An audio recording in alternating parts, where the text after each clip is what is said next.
സഹോദരങ്ങളെ, സമസ്ത കേരള ജംഇയ്യത്തുൽ ഉലമയുടെ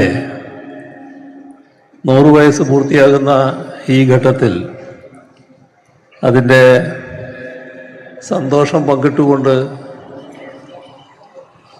ഇവിടെ തടിച്ചുകൂടിയ ജനലക്ഷങ്ങളോട് സംസാരിക്കാൻ കഴിയുന്നതിൽ അനൽപമായ സന്തോഷമാണ് ഉള്ളത്.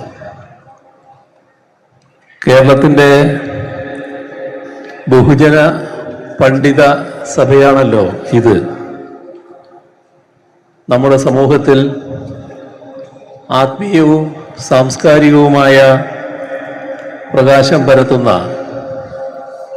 10 പതിറ്റാണ്ടുകളാണ്, ഒരു നൂറ്റാണ്ടാണ് സമസ്ത പൂർത്തിയാക്കുന്നത്. ആ നിലക്ക് നോക്കുമ്പോൾ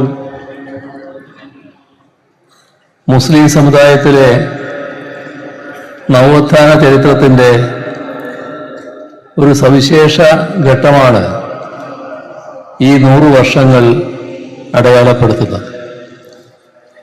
സമസ്തയുമായി പല ഘട്ടങ്ങളിലും ബന്ധപ്പെടാൻ അവസരമുണ്ടായിട്ടുണ്ട്. എത്രയോ മനുഷ്യത്വപൂർണമായ പ്രവർത്തനങ്ങളിലാണ് നിങ്ങൾ ഏർപ്പെട്ടു പോരുന്നത് എന്നത് അടുത്തു നിന്ന് കാണാനുള്ള സന്ദർഭങ്ങളും ഉണ്ടായിട്ടുണ്ട്. സമസ്തയുടെ ആദരണീയനായ പ്രസിഡന്റ് സയ്യിദ് മുഹമ്മദ് ജിഫ്രി മുത്തുക്കോയ തങ്ങൾ നയിച്ച ശതാബ്ദി സന്ദേശ യാത്രയുടെ സ്വീകരണ ചടങ്ങിലും പങ്കെടുക്കാൻ കഴിഞ്ഞിരുന്നു. സമസ്തയുടെ 100ാം വാർഷികത്തിൻ്റെ ഭാഗമായിട്ടായിരുന്നല്ലോ ആ യാത്രയും. കേരളത്തെ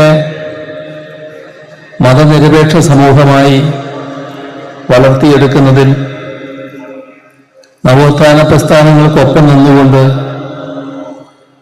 സമസ്തയെപ്പോലുള്ള മതസംഘടനകളും വഹിച്ചിട്ടുള്ള പങ്ക് എടുത്തു പറഞ്ഞിരുന്നു. 1926 രൂപീകൃതമായ കാലം മുതൽ കേരളത്തിലെ മുസ്ലിം ജനവിഭാഗങ്ങൾക്കിടയിൽ മതപരമായ ചിട്ടയും വിജ്ഞാനവും പകരുന്നതിനും സമൂഹത്തിൽ സമാധാനവും സഹവർത്തിത്വവും നിലനിർത്തുന്നതിനും ഈ പ്രസ്ഥാനം ശ്രദ്ധിച്ചിട്ടുണ്ട് എന്നത് നമ്മുടെ നാടിൻ്റെ ചരിത്രത്തിൻ്റെ ഭാഗമായ കാര്യമാണ്. 100 വർഷം ഒരു പ്രസ്ഥാനത്തെ സംബന്ധിച്ചിടത്തോളം ചെറിയ കാലയളവല്ല. ഇത്രയേറെ കാലം പൊതുസമൂഹത്തിൻ്റെ ഭാഗമായി ഈ പ്രസ്ഥാനം നിലനിന്നതിന് പിന്നിൽ ഈ സംഘടനയെ നാളിതുവരെ നയിച്ച പണ്ഡിതശ്രേഷ്ഠന്മാരുടെ എല്ലാം സംഭാവനകളുണ്ട്. വരക്കൽ മുല്ലക്കോയ തങ്ങളും അഹമ്മദ് കുട്ടി മുസ്ലിയാരും ഷംസുൽ ഉലമ ഇ കെ അബൂബക്കർ മുസ്ലിയാരും കണ്ണിയത്ത് ഉസ്താദും അസ്ഹരി തങ്ങളുമടക്കം ഒട്ടേറെ മഹാരഥന്മാർ ഇതിൻ്റെ നേതൃസ്ഥാനത്തിരുന്നിട്ടുണ്ട്. അത്തരം മഹാപണ്ഡിതന്മാരുടെ പ്രവർത്തന പാരമ്പര്യവും സംഘടനാ മികവും പ്രസ്ഥാനത്തെ മികവുറ്റതാക്കുന്നതിൽ വലിയ പങ്കുവഹിച്ചിട്ടുണ്ട് എന്നത് ആദരപൂർവം ഓർക്കുകയാണ്. കേരളത്തിലെ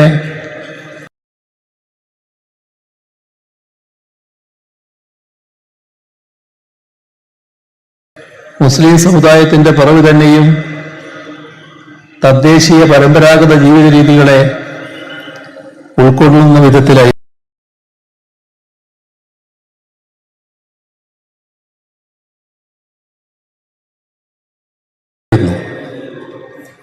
ഏകദൈവ വിശ്വാസത്തിന് വിരുദ്ധമല്ലാത്ത പ്രാദേശിക രീതികളെ ഉൾക്കൊള്ളുന്നതായിരുന്നു.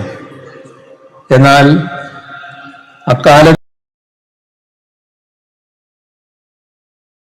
ഇന്ത്യ സാമൂഹികമായ ഒരുപാട് ജീർണതകൾ നിലനിന്ന ഒന്നായിരുന്നു. തൊട്ടുകൂടായ്മയും തീണ്ടിക്കൂടായ്മയും ജീവിതക്രമമായി നിലനിൽക്കുന്നൊരു കാലം. ആ ജീർണാന്തരീക്ഷത്തിൽ നിന്ന് സമുദായത്തെ മോചിപ്പിച്ചെടുക്കുക എന്നതായിരുന്നു ആദ്യകാലത്ത് പണ്ഡിതശ്രേഷ്ഠന്മാർക്ക് ചെയ്യാനുണ്ടായിരുന്നത്. അത് അവർ നന്നായി തന്നെ ചെയ്തു. ആ പശ്ചാത്തലത്തിൽ വേണം സൂഫികളുടെ ചരിത്രപരമായ പാരമ്പര്യത്തെ പോലും കാണാൻ. ജീർണതകളിൽ നിന്നുള്ള മോചനത്തെയാണ് നവോത്ഥാനം എന്ന വാക്കുകൊണ്ട് അർത്ഥമാക്കുന്നത്. അത്തരത്തിലുള്ള നവോത്ഥാനം ഒറ്റയടിക്കോ ഒരു രാവ് വെളുക്കുന്ന സമയം കൊണ്ടോ സാധ്യമാക്കാവുന്നതല്ല. ലോകത്തിൻ്റെ ഏത് ഭാഗത്തായാലും അത് ഒരു നീണ്ട പ്രക്രിയയാണ്, എന്നും തുടരേണ്ട പ്രക്രിയയുമാണ്. അതിനെ ആ വിധത്തിൽ തന്നെ കാണുകയും സമൂഹത്തിൽ നടപ്പാക്കി പോരുകയും ചെയ്ത ചരിത്രമാണ് സമസ്തക്കുള്ളത്. ലോകത്ത് നവോത്ഥാനം രണ്ട് വിധത്തിലുണ്ടായിട്ടുണ്ട്. ചിലതിന് സംഘർഷാത്മക സ്വഭാവമാണ് ഉണ്ടായിരുന്നെങ്കിൽ മറ്റു ചിലതിന് വൈജ്ഞാനിക സ്വഭാവമാണ് ഉണ്ടായത്. യൂറോപ്യൻ നവോത്ഥാനം മതങ്ങളെയും വിശ്വാസ പ്രമാണങ്ങളെയും ചോദ്യം ചെയ്തുകൊണ്ടാണ് പുരോഗമിച്ചത്. അതുകൊണ്ട് തന്നെ മതവിശ്വാസികളിൽ വലിയ മാനസിക മാറ്റം ഉണ്ടാക്കുന്നതിൽ അത് പൂർണ്ണമായും വിജയിച്ചു എന്ന് പറഞ്ഞുകൂടാ. എന്നാൽ മുസ്ലിം സമുദായത്തിലെ നവോത്ഥാനം വിദ്യാഭ്യാസ പുരോഗതിയുടെയും വൈജ്ഞാനികമായ വെളിച്ചത്തിൻ്റെയും വഴിയിലൂടെയാണ് സഞ്ചരിച്ചത്. അതിൻ്റെ നായകസ്ഥാനത്താണല്ലോ നബിയുടെ തന്നെ സ്ഥാനം.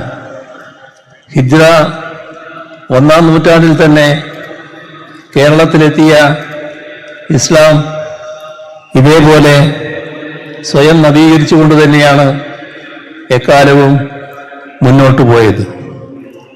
മാലിക് ഇബ്നു ദിനാറും മാലിക് ഇബ്നു ഹബീബും മറ്റും അതിൻ്റെ നായകരായി.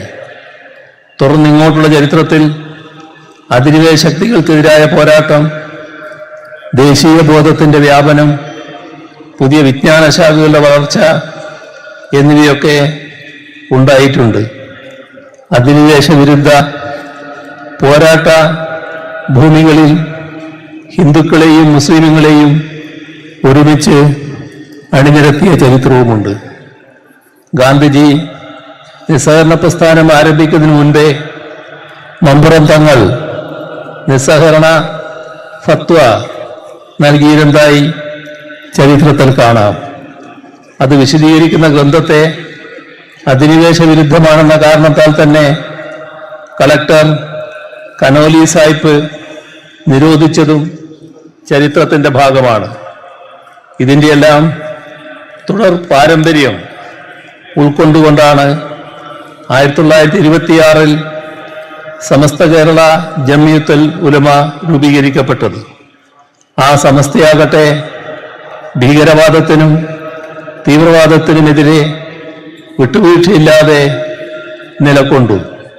വിശ്വാസ സംബന്ധമായ പരിഷ്കരണങ്ങളിൽ പോലും പ്രകോപനരഹിതമായി മാത്രം പെരുമാറി.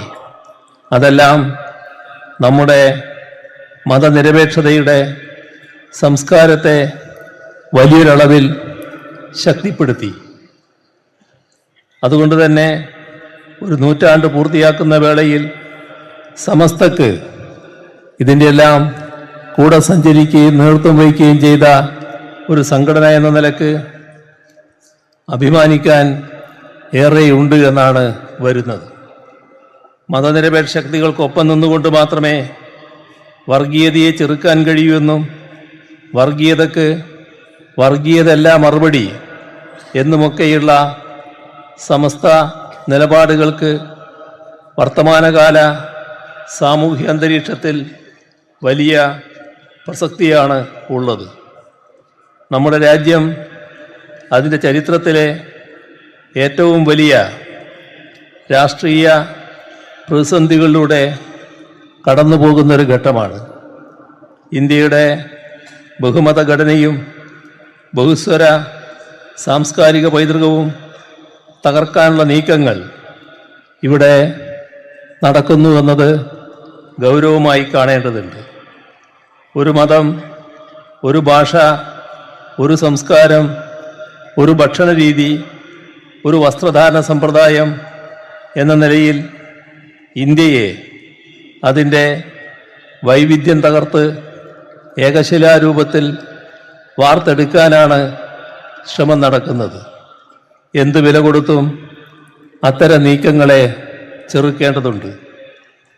ഇന്ത്യയെപ്പോലെ ഒരു രാജ്യത്ത് മതനിരപേക്ഷത ശക്തിപ്പെടുത്തിക്കൊണ്ട് പോകാൻ കഴിയേണ്ടതാണ്.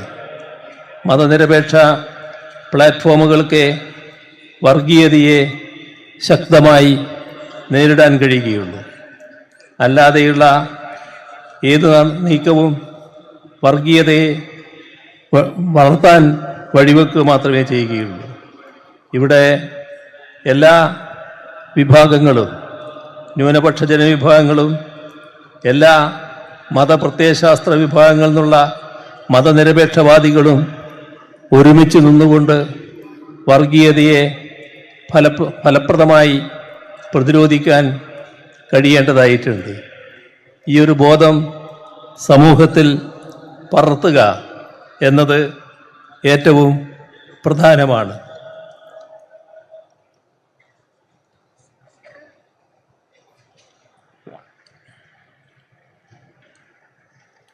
പൗരത്വത്തിൻ്റെ മാനദണ്ഡം വരെ മതമാക്കി വ്യവസ്ഥ ചെയ്യുന്ന ഒരു കാലമാണിത് എന്നത് നാം ഓർക്കണം.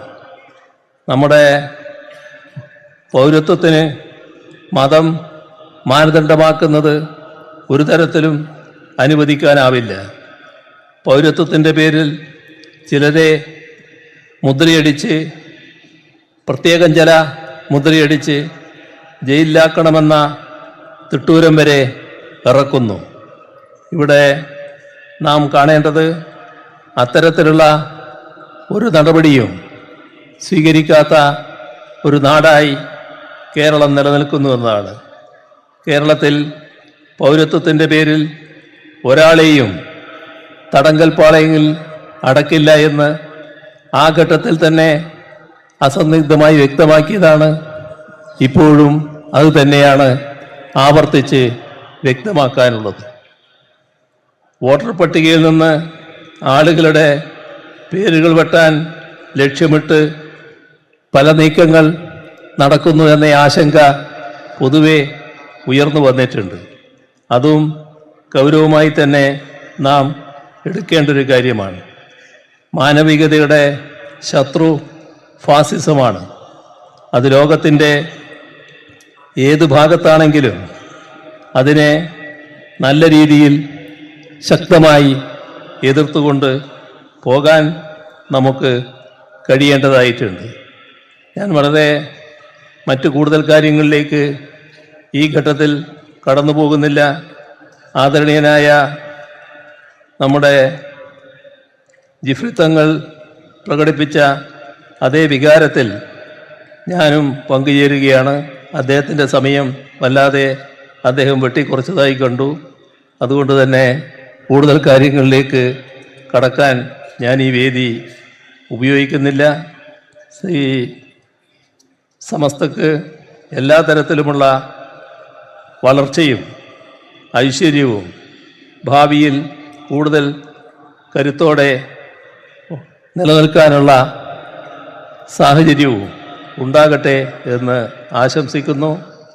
സമസ്ത കേരള ജമിയത്തുലുലമയെ സയ്യിദ് ജിഫ്രി മുത്തുക്കോയ തങ്ങളെപ്പോലെ സമുന്നതനായ ഒരാൾ നയിക്കുന്നുവെന്നത് പ്രത്യാശ പകരുന്ന കാര്യമാണ്. കാലം ആവശ്യപ്പെടുന്ന ദൗത്യം നിർവഹിച്ചുകൊണ്ട് സ്വന്തം വ്യക്തിത്വം ഉയർത്തിപ്പിടിച്ച് മുന്നോട്ടു പോകാൻ സമസ്തക്ക് കഴിയട്ടെ എന്ന് ആശംസിക്കുന്നു. 100-ാം വാർഷിക ആഘോഷത്തിൽ സന്തോഷപൂർവ്വം പങ്കുചേരുന്നു. അടിച്ചമർത്തപ്പെടുന്നവരുടെ വർഗമോ ഭാഷയോ ദേശമോ നിറമോ വിശ്വാസമോ ഒന്നും നമുക്ക് പ്രശ്നമല്ല. ഇരകൾക്കൊപ്പമാണ് എപ്പോഴും നിൽക്കേണ്ടത്. പ്രതിസ്ഥാനത്ത് നിൽക്കുന്നവരുടെ പ്രശസ്തിയോ പണമോ ആഭിജാത്യമോ ഒന്നും ഒരു പ്രശ്നമായിട്ടില്ല. എല്ലാവരെയും ഒന്നായി കാണാൻ പഠിപ്പിച്ച ഒരു വിശുദ്ധ ഗ്രന്ഥം ജീവിതത്തിൽ പകർത്താൻ വെമ്പുന്ന വിശ്വാസികളാണ് ഇവിടെ ജനലക്ഷങ്ങളായി തടിച്ചു കൂടിയിരിക്കുന്നത്. വർഗീയതക്കും മതരാഷ്ട്രവാദങ്ങൾക്കുമെതിരെ നമുക്ക് ഒരുമിച്ച് നീങ്ങാം. മുഹമ്മദ് നബിയുടെ വിശ്വദർശനം എല്ലാ വിഭാഗീയതകളെയും അകറ്റാനാണ് വിളംബരം ചെയ്തത്. മതമൈത്രിയും സൗഹാർദ്ദവും ഊട്ടി ഉറപ്പിച്ച് നമുക്ക് മുന്നോട്ട് പോകാം എന്നുകൂടി പറഞ്ഞുകൊണ്ട് മറ്റു കൂടുതൽ കാര്യങ്ങളിലേക്ക് കടക്കാതെ അവസാനിപ്പിക്കുന്നു. നിങ്ങൾക്കെൻ്റെ സ്നേഹാഭിവാദനങ്ങൾ.